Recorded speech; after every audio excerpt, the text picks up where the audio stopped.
Hello,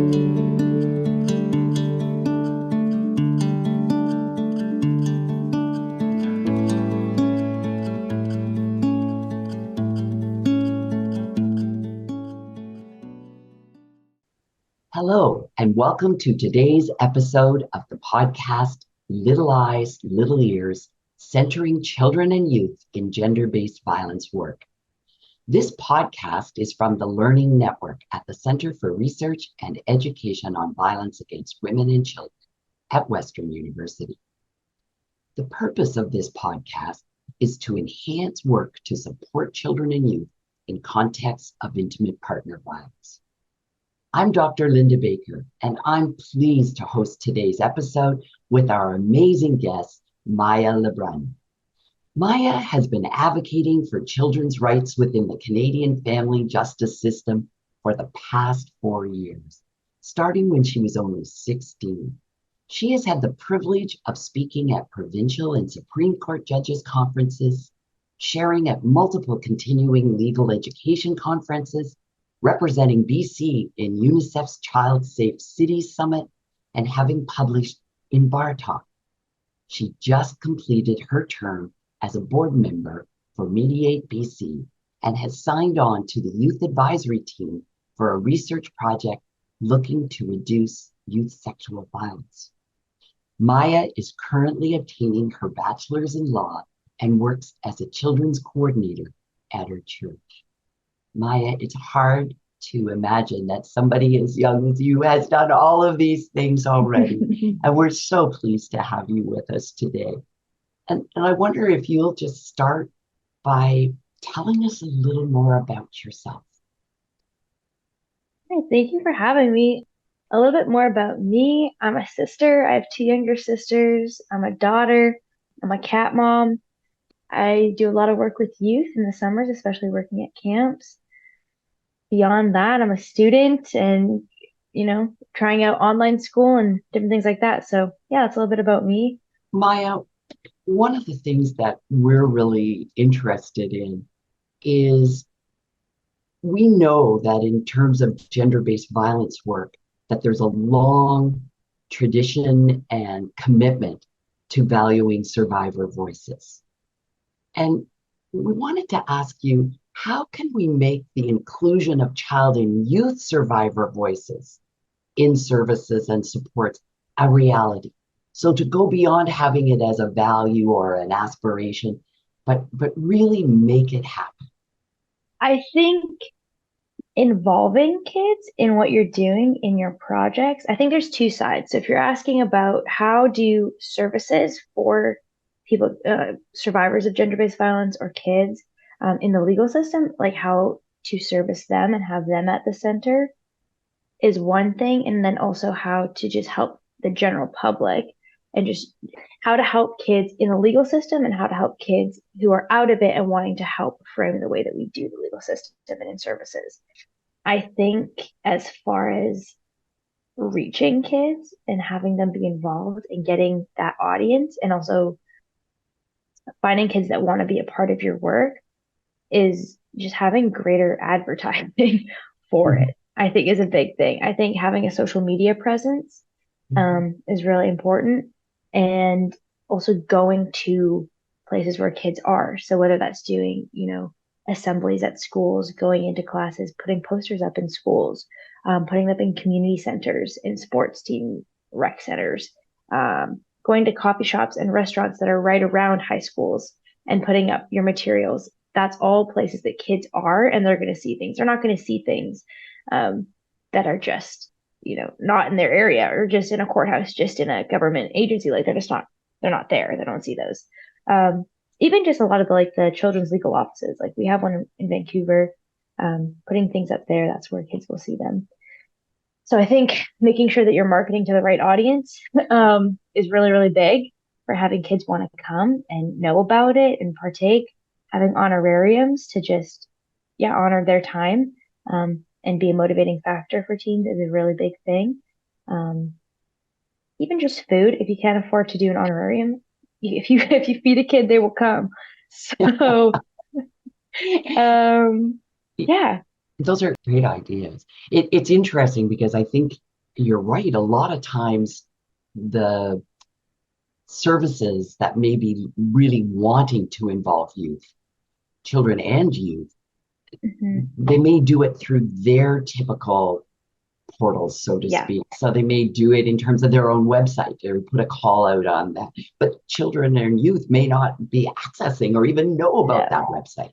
No, and honestly, like if you're gonna do that, that's fine. But make yourself really easily like Googleable, searchable. Make yourself really easy to find. So if a kid, I know, like if a kid's going, I don't know, for if they want a children's lawyer, uh, child lawyer Vancouver, like be so easy to find that they Mhm. can find you. And then also just making yourself available to kids in remote communities that, maybe don't have like complete internet access or just different things. Because I think those kids get left out a lot. And they're really important in having a voice and being part of the change that's happening.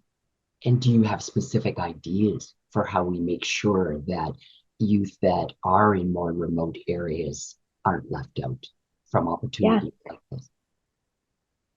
Well, I've heard about from my profs different research projects they did, and surveying had to look very different than just an online survey that they can send to most urban kids. Um, I think it would look like sending someone from your team into one of these communities Mhm. and physically being there and going, this is an opportunity. How can I set you up? What materials do you need, resources to share to be a part of this? And set that up in that community, set that up with those kids. And then you're going to have an ongoing relationship, whether it is a letter based system. Then, well, okay, then if it's okay, maybe we can get you a computer or maybe we can set up Wi-Fi in your house, like whatever it is to go, okay, I want to make sure that your voice gets to be a part of this and that your community gets to be a part of this. Um, so that's not just one, urban kids are amazing. I'm an urban kid, but making sure that everybody's a part of it. I was also interested in, as you were describing this, do you have any suggestions or insights on it's one thing to reach young people and they know that there's an opportunity to have a voice and to participate, Mm-hmm.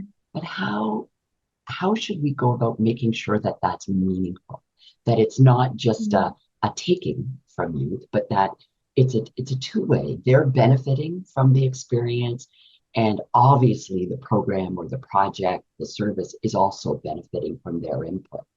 Well, I think on our side of it, we're pretty simple. It's really nice to get paid and to show that our time was valued.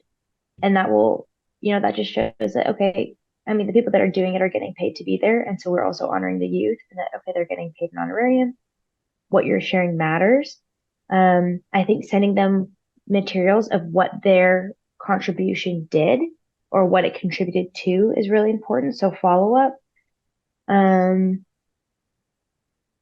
being understanding of their schedules is really great. And understanding, okay, you go to school from 8 a.m. to 3 p.m. How can we make this accessible to you as well? And not, kind of think outside of just our 9 to 5 realm. Um, Right? I Those think just making sure that the staff that are working with the kids are are trauma informed. Because if you're asking survivors, then they're going to have a lot of, triggers and different things that just need maybe extra support. But also just having someone that's used to working with kids is important because I think there's a lot of incredible people in the system that want to do great work, but maybe don't know how to relate to kids. And that can be really hard and create a barrier, especially for, younger teens or younger kids that want to share, but aren't given the right support. I think a lot of kids that go through the family justice system are already parentified. So maybe requiring them to continue to be the adult, make sure that their needs are being met. Like we can all do that, but it'd be nice, if there were just enough support to do it too. I'm really glad that you gave an example of a barrier. And I think there's probably other barriers that can really get in the way. Mm-hmm. And what kind of barriers, other than people maybe not feeling comfortable or knowing how to engage youth or how to um, interact with youth in a supportive way? what other kinds of barriers do you see in terms of barriers to children and youth having a voice in a meaningful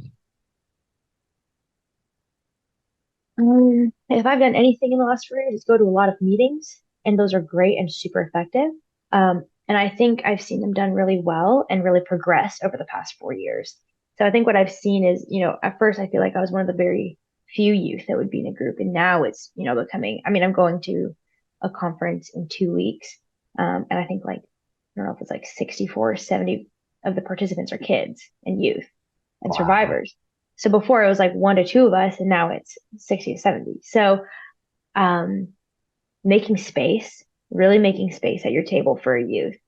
And you don't have to invite any kid. Like that's like we're not asking just any person who maybe has no thoughts on something to come. But if you find a youth or a child that has something to say and can meaningfully participate and contribute, making sure that there's a spot for them.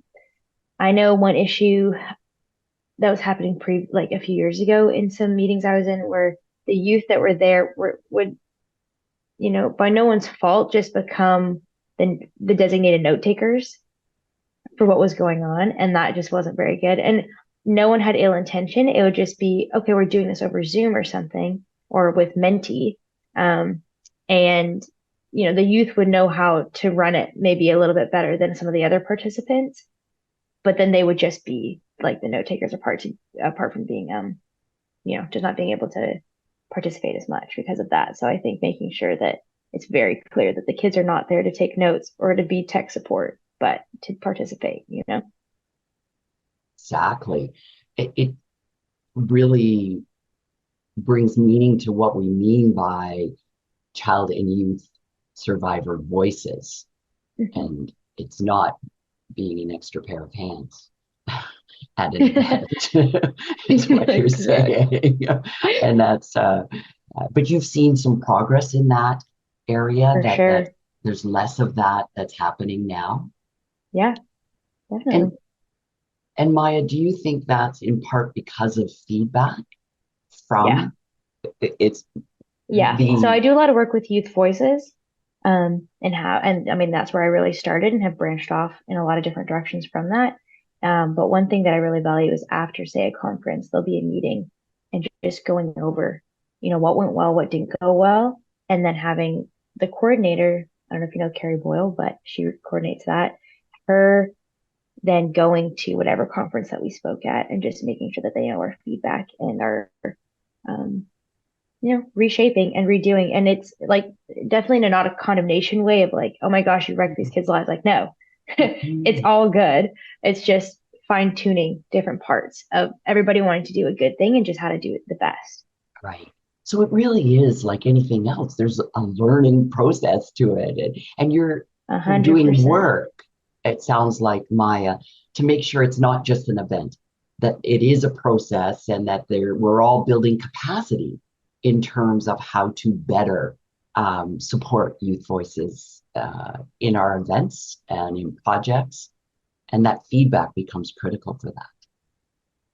Yeah, honestly, I feel like I don't know how much I've done in that sphere of being able to shape the culture of it, but I think the leaders that I've seen do it, that I've gotten to work with, like Carrie Boyle, Jane Morley, and everything she does, and the for Children and Youth of BC are like two people in one group that just really have been, I don't know, pioneering a lot of this, I think, in really how to build a really safe, um, an inclusive area for kids to participate in the legal system in the transforming of the legal system.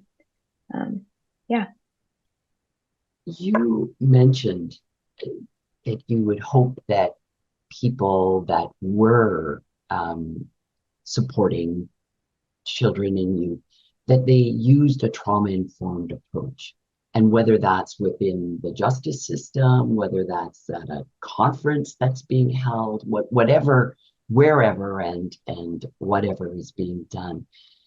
Are there other approaches or um, things that you would want people to consider? You've mentioned some really important ones: honoring people's time, and wherever possible, that being an honorarium, food, supports, um, being inclusive, finding ways to make it work with a young person's schedule, where they live, if there's difficulties accessing the internet, etc.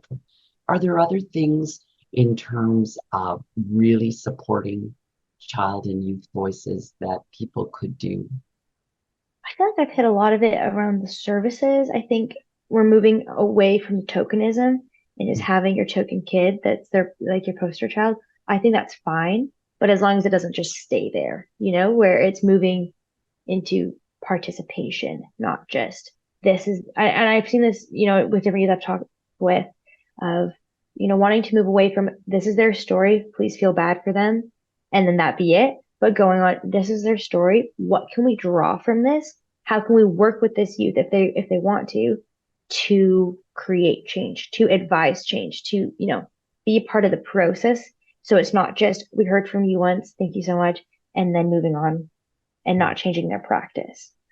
But I fully believe in storytelling. I think it's a really beautiful way that you can create a lot of change. I just think pairing that with action with the youth is also really good. Um, yeah, yeah, just a lot of inclusivity, a lot of going to where these kids are, including them. And again, you don't have to take just every teenager off like that you find, but if you see someone, you're like, I want to champion you and I want to get behind you and help, you know, if I want to see what your vision for my service is. I want if they have an experience with it. Um, and I feel like I've had a lot of beautiful people in my life do that for me, and it's led to a lot of amazing things. So, I mean, being in this podcast is the product of a lot of people in my life championing me, whether it's just people that work in the service side of this, whether it's my stepmom who's been a huge support, my sisters, my parents, but I think support can do a lot of crazy things. I think that sometimes you talk about the importance of telling one's story, but Hmm. you also talk about the importance of going beyond that. Hmm. And I guess one of the tensions that I think exists in the field is balancing concerns about reharming or re-traumatizing a child Yeah. or a youth who's sharing their story of survival while respecting their agency and rights. And so it can really become, um, it's almost the tension between wanting to protect and recognizing agency and respecting agency. Could you speak to that? I think if a kid wants to talk to you and wants to be a part of what you're doing, then they know what their capacity is. Um, if someone doesn't want to, then they won't, as long as we're not being forced by like a parent. But if they're making the choice to be with you, it's pretty obvious to tell if it's their choice or if they're being forced. Then I think they know the risk, and there's not really a huge risk. Um, I think sometimes once you're going as a kid going, through starting to be a part of the change, then you can just be like, okay, well, sharing my story that way felt good. Maybe that was actually too much information that was a little hard on myself.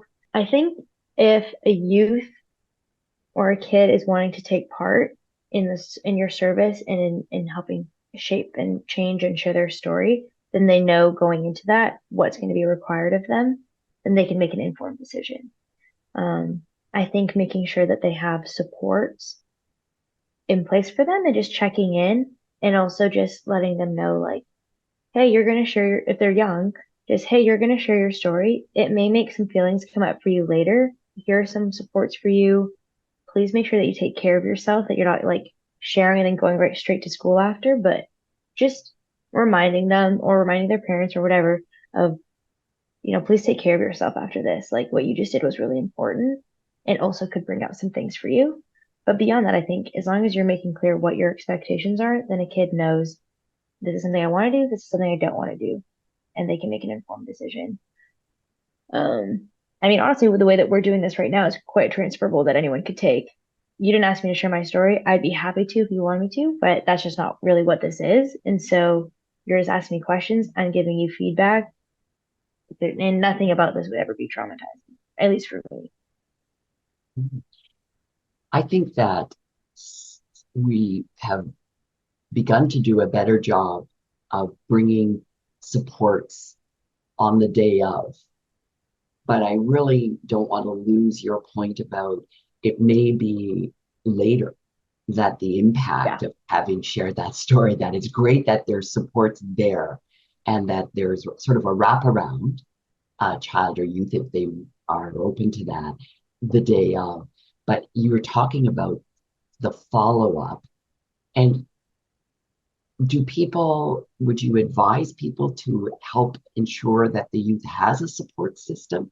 Should there be, or is there an onus on the host or the coordinator to do that check in and follow up if it's agreed to ahead, if the youth is open to that? If it's something that you want to bring up beforehand of like, hey, would this be helpful to you? And then they get to decide on the just I think each individual kid's going to be different. For me personally, I don't think I need someone to check in with me after to make sure that I'm mentally okay because I am and I will be.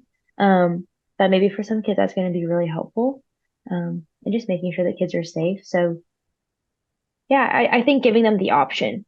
Um, yeah, I think also encouraging your youth and your kids after they've done something with you to share, to be a part of something, making sure that they know that, thank you for doing this. It meant a lot. Having feedback, if anybody sends in feedback of, if it's at a conference, then sharing what was in the chat afterwards is so, so encouraging for youth and encouraging for kids and wanting them to do more of it.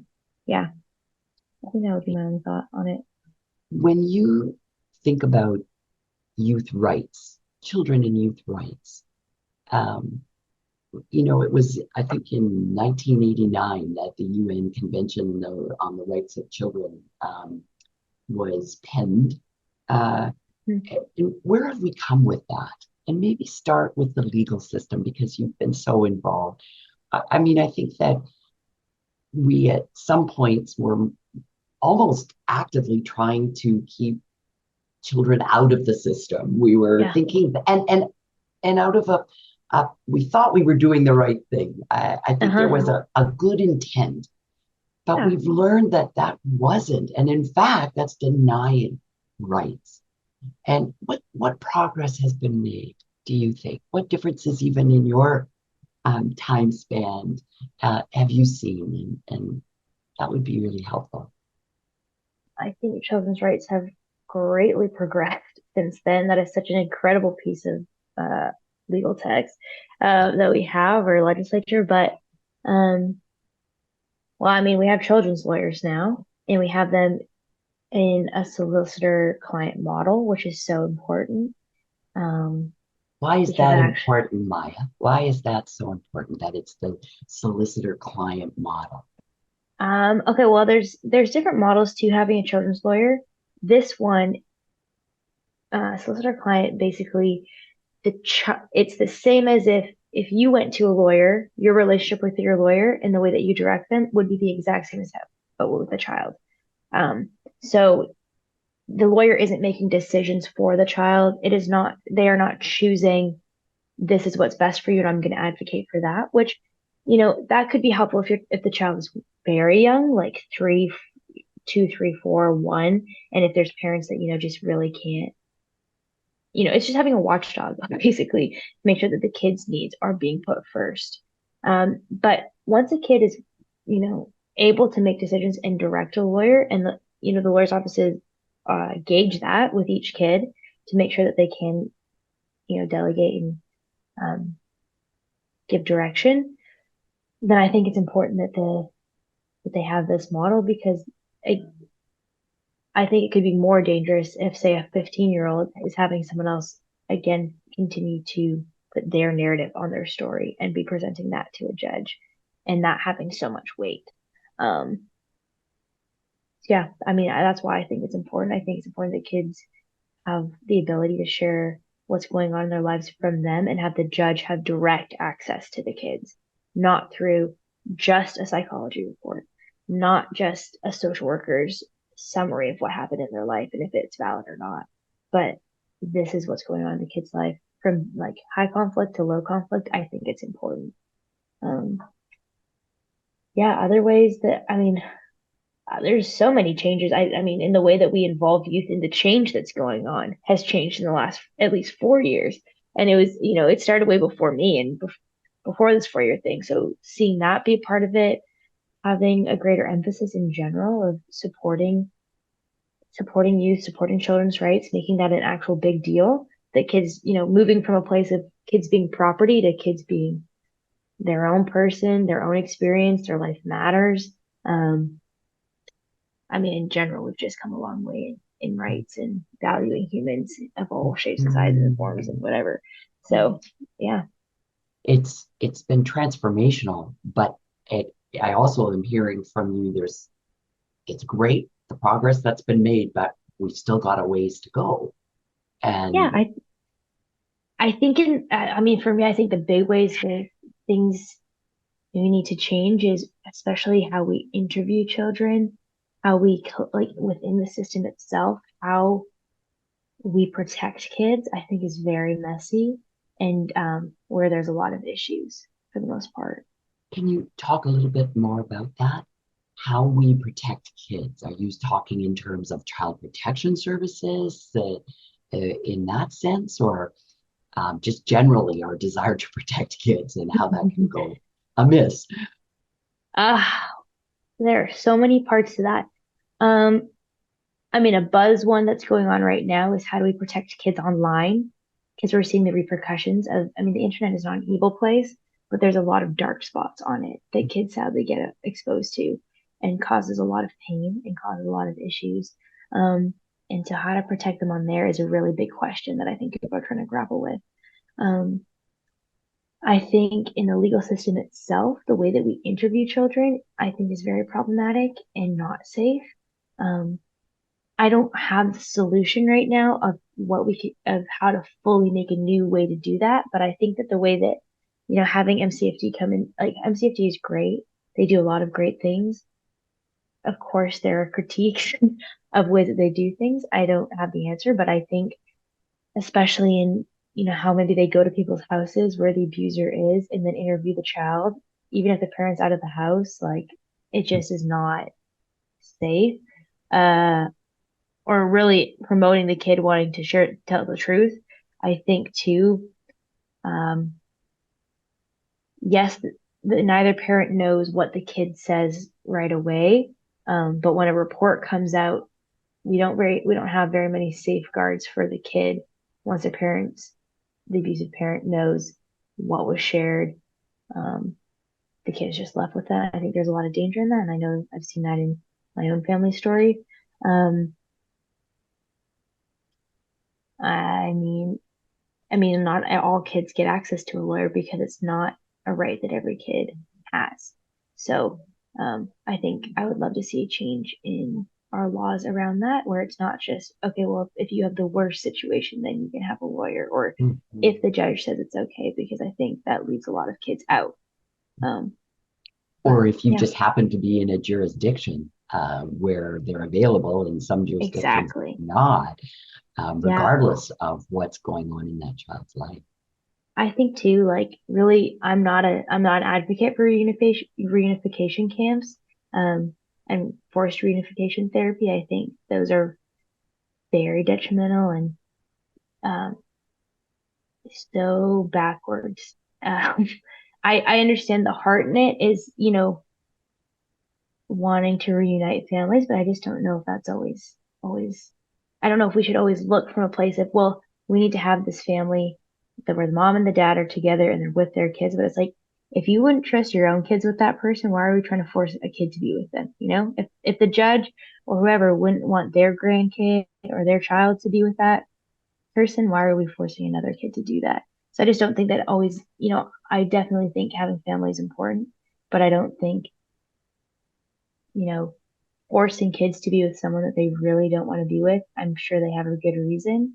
I understand there's, ebbs and flows to that and difference, but and I know a lot behind reunification is the alienation trump card that Mhm. every that Mhm. is, definitely being discussed in the world right now, which I'm really glad is that a lot of that is coming down because I think I've seen a lot of pain come out of reunification and also out of um, yeah, using the alienation card that if a kid has a voice and doesn't want to do what one parent is saying, then well, they've been alienated.